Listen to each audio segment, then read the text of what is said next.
Salut à tous les passionnés de sport mécanique et surtout de MX5, parce que c'est de MX5 qu'on va parler aujourd'hui.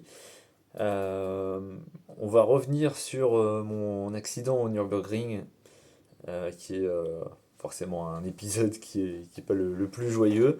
Je vais redonner un petit peu de contexte, parce que forcément sur les réseaux sociaux on voit un petit peu tout et n'importe quoi passer. Déjà, dans un premier temps, je vais aussi remercier tous ceux qui m'ont envoyé des messages de soutien. Ça m'a vraiment fait plaisir parce que sur le moment, c'était vraiment une période un peu compliquée à traverser. Parce que c'est une voiture déjà que j'appréciais énormément, que j'apprécie toujours d'ailleurs. Donc quand on fait une erreur et puis que l'on explose sa voiture, qui était même ma voiture préférée par rapport à toutes celles que j'ai eues, donc forcément c'est un peu compliqué et donc un grand merci aux personnes qui m'ont soutenu, qui m'ont envoyé des messages hyper sympathiques, bienveillants et tout ce que l'on veut. Je reviens un petit peu sur le contexte, sur mon expérience justement pour établir un peu la vérité sur tout ce que j'ai vu passer sur les réseaux sociaux en revenant notamment sur mon expérience. Le Nürburgring, je suis pas un rookie dessus, hein, je suis pas un expert non plus, il est bien meilleur que moi derrière un volant, mais le circuit je le connais par cœur. Ça fait des années que je pratique, que ce soit en karting, où je fais des compétitions, des courses d'endurance, que ce soit sur Sim Racing, où j'ai fait de la compétition également, où j'ai plus d'un millier de tours sur le Nürburgring. En vrai, tout simplement, je fais des track days assez régulièrement, que ce soit sur le circuit Bugatti au Mans, que ce soit sur un petit circuit qui est à côté de chez moi où d'ailleurs je prends des cours. Donc j'ai un coach personnel. D'ailleurs, j'avais fait un coaching juste avant de repartir au ring. J'ai notamment roulé à Spa et d'autres circuits. J'ai même fait un petit peu de coaching pour des clients. Alors, c'est du coaching, je suis pas professionnel, mais c'est juste qu'ils m'avaient demandé de les accompagner pour les aider parce qu'ils savaient que j'avais un peu d'expérience. Donc, ça m'a permis de rouler dans beaucoup de voitures assez dingues, exceptionnelles et tout ce que l'on veut. Donc j'ai pu rouler sur de l'Audi A1 Cup, ça c'était incroyable. Euh, Audi R8, on va rester sur Audi R8, V10 Spider, de la 911 et d'autres de la Lotus, etc. Enfin bref, c'était juste pour remettre un petit peu de contexte sur mon expérience circuit, mon expérience sur le ring. Alors pour certains ça va faire beaucoup, pour d'autres ça va faire pas beaucoup, mais sur le ring j'étais quasiment à 50 tours d'expérience réelle. Cette expérience je l'ai acquérie avec trois véhicules différents. Donc ma première expérience c'était avec la MX5 30e anniversaire. Après, j'ai eu une Porsche Cayman S 981. Donc, vraiment, c'était un avion de chasse, mais finalement, j'ai pas plus aimé que ça mon expérience avec, même si c'était quand même fantastique. Je reviendrai, plus en détail sur cette expérience en commentaire si vous le désirez. Et enfin, avec Sandra, donc ma dernière MX5. Donc, voilà, une fois que l'on sait ça, une fois que ça s'est posé, on va revenir sur les 3 jours que j'ai passé là-bas. Il faut savoir que c'était mon quatrième trip au Nürburgring sur l'année, ce qui commence déjà à faire beaucoup. Et c'est surtout que c'est le seul trip de l'année où j'étais plusieurs jours sur place pour rouler. J'ai déjà passé plusieurs jours sur place, cependant j'ai toujours roulé une journée. Sauf que là j'ai roulé pendant 3 jours de suite. Ce qui pour moi est un facteur dans l'accident. Et je vais vous expliquer pourquoi. Tout simplement parce que peu importe votre niveau, que ce soit votre niveau de compétence derrière un volant ou de conscience, etc., à un moment donné, il est un peu biaisé par le fait que vous rentrez dans une espèce de boucle où vous souhaitez toujours vous améliorer, toujours aller plus vite. Et donc forcément, plus vous roulez, plus le risque augmente. C'est un peu ce qui s'est passé, mais pas que, sur ce dernier trip. J'ai notamment eu pour la première fois l'expérience de rouler seul dans ma voiture sur le ring, c'était le vendredi soir. Et c'était une expérience magnifique. Je pensais pas parce que en fait, moi le sport auto c'est une passion que j'adore partager. Donc je m'imaginais pas un jour aller sur ce circuit et rouler tout seul. Sauf que là, pour diverses raisons, bah, je suis arrivé seul au ring le vendredi. Et donc, j'ai pas pu m'empêcher. Je suis parti rouler seul dans ma voiture. Et c'était une expérience fantastique parce que j'étais dans ma bulle. Juste moi, ma voiture, le circuit.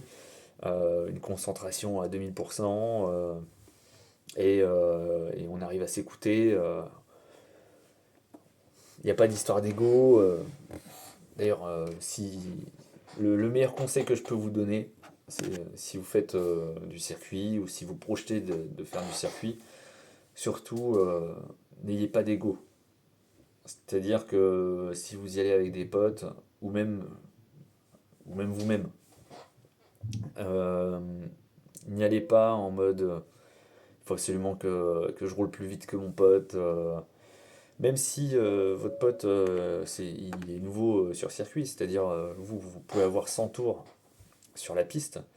Euh, Vous avez un pote qui a la même voiture, qui arrive, qui a 10 tours, s'il est plus rapide que vous, bon ben c'est peut-être juste qu'il est meilleur que vous, mais tant pis.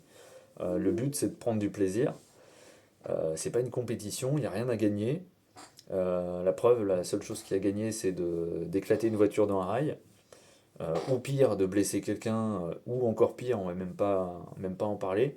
Donc c'est, je pense, le meilleur conseil que je peux vous donner, c'est surtout pas d'ego, sur la piste. Ça n'a vraiment pas sa place, c'est vraiment contre-productif. Et je vais revenir aussi bah, sur les raisons pour lesquelles je me suis craché, outre l'erreur de pilotage. Alors, la raison, c'est, comme je l'ai dit, j'ai passé plusieurs jours sur le Nürburgring à rouler jour après jour. En plus de ça, j'avais un objectif, c'était d'atteindre 30 tours avec cette MX5. Quand je suis arrivé sur place, je devais avoir 18 tours. Donc ça faisait 12 tours étalés sur 2 soirées et une journée. Pourquoi? Parce que le vendredi, euh, je suis arrivé le soir. Donc j'avais plus beaucoup de temps pour rouler. J'ai dû faire 5 tours sur 2 heures d'ouverture du circuit. Ce qui est déjà pas mal en termes de rythme. Et le samedi, je n'ai pu rouler que le soir. Et sachant qu'il y avait un énorme bouchon, je n'ai pu faire qu'un seul tour. Donc j'avais encore pas mal de tours à faire le dimanche. Donc il faut savoir que, comme j'ai pu vous le dire, j'ai une énorme passion pour l'automobile, mais surtout le sport automobile. Et donc cette passion, pour moi, il est impensable de ne pas la partager. Donc régulièrement, je rencontre de nouvelles personnes, des Français, des Anglais, des Allemands, peu importe qui, du moment que la passion est là. Et donc je discute facilement avec eux.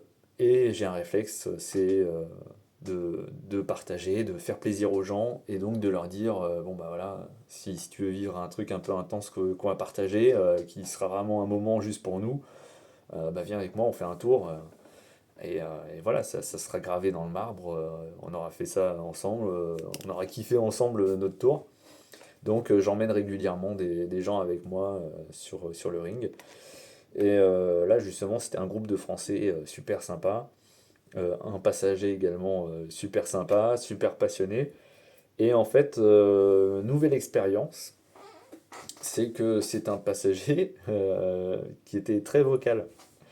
Alors, c'est pas un reproche, parce qu'il a le droit d'être très vocal, et au contraire, moi ça m'a fait plaisir, parce que du coup, tu entends toutes les émotions qui traversent, etc.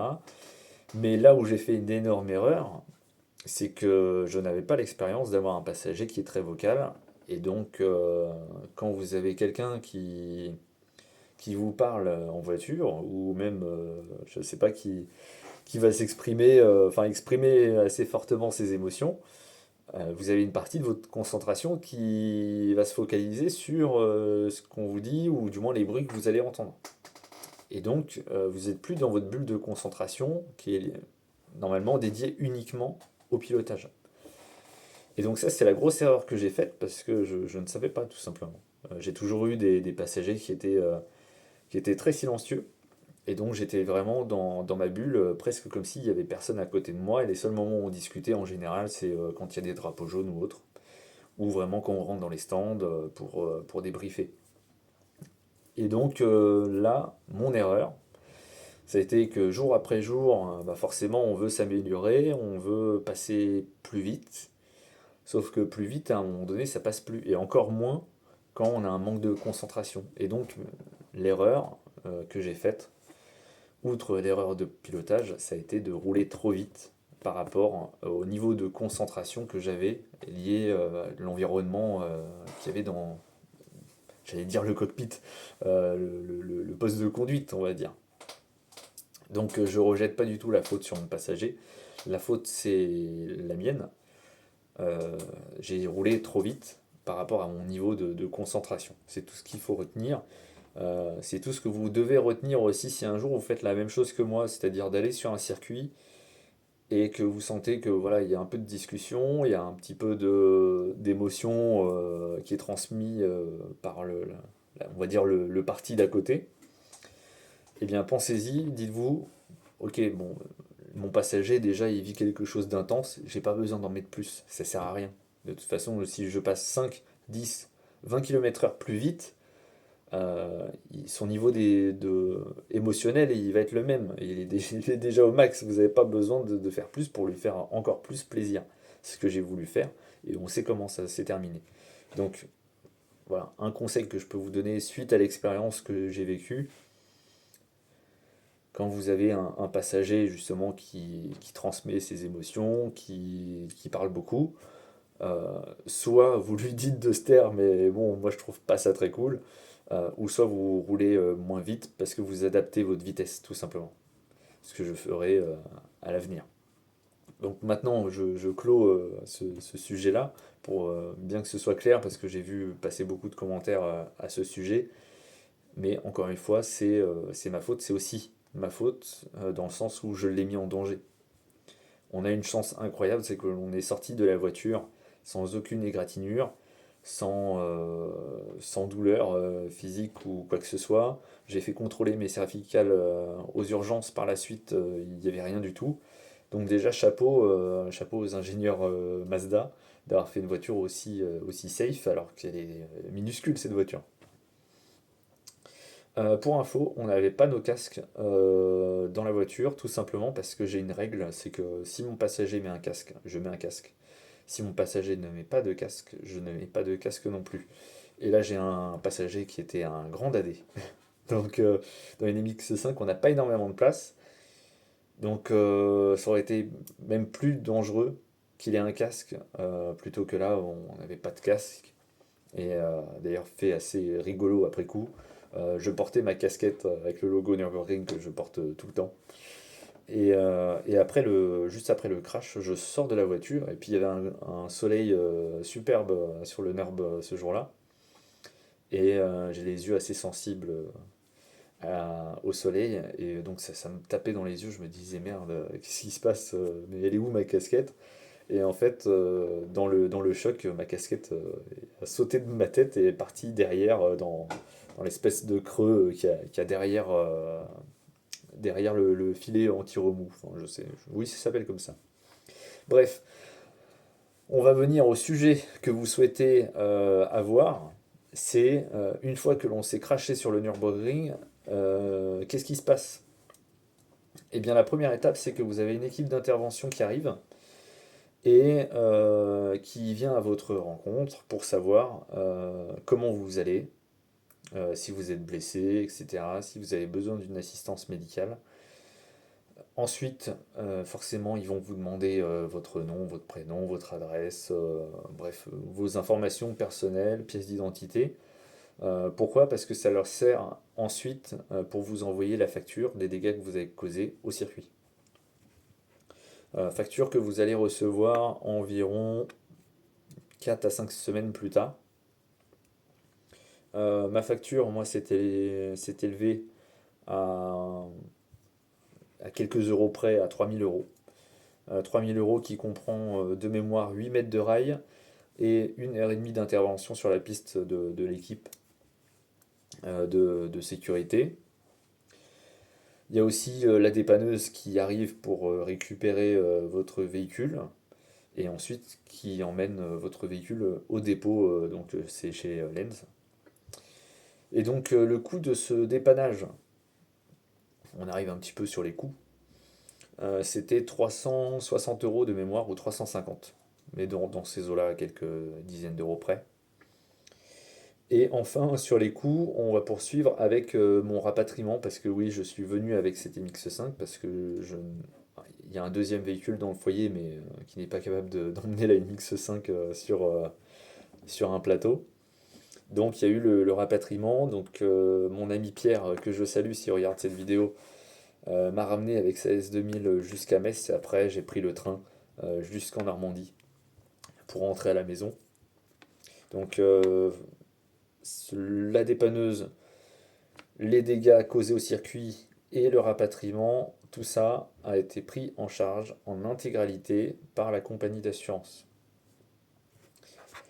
Parce que oui, j'ai tout entendu sur les réseaux sociaux également, sur les assurances, sauf que moi je suis là justement pour faire une vidéo sur la réalité des faits. Donc tout ça a été pris en charge par la compagnie d'assurance. La seule galère que j'ai eue avec la compagnie d'assurance, et c'est ce qui a pris beaucoup de temps, c'est sur le rapatriement du véhicule. Alors là, je vais faire justement un énorme big up, comme diraient les anciens, à SPS Motorsport, notamment à Yann. Yann, qui est un mec en or, parce que sans lui, je sais pas comment j'aurais fait. Je lui ai envoyé un message directement après m'être craché au Nürburgring. Pourquoi Yann? Pourquoi SPS Motorsport? Tout simplement car c'est mon préparateur MX5, c'est des spécialistes MX5. La préparation, la piste, ça les connaît, hein. C'est vraiment. Ils sont peut-être même et certainement encore plus passionnés que moi sur le sport auto. Donc c'est une vraie référence. Et Yann, quand il a appris ça, il m'a dit bah écoute, you are a customer, avec mon super accent anglais. Donc, si tu veux, je vais chercher ta voiture. Donc, au départ, je me suis dit, bah, pourquoi aller chercher ma voiture?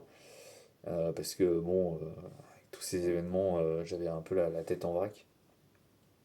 Et après, quand j'ai réalisé que ma voiture était chez Lens en dépôt, que ça serait une galère par la suite, je lui ai dit, oui, oui, bien sûr, tu peux aller chercher ma voiture. Donc, il est allé chercher ma voiture gracieusement dans la foulée pour la ramener chez SPS Motorsport. Et ensuite, c'est là où je vais vous parler de la compagnie d'assurance.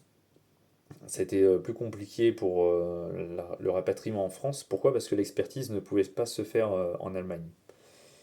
Enfin, dans les faits, si.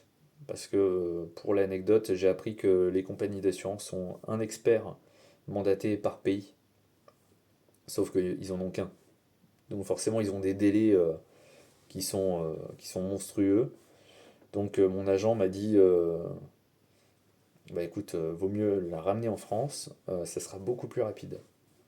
Parce que oui, pareil, mon agent d'assurance, j'étais sur la dépanneuse dans ma voiture.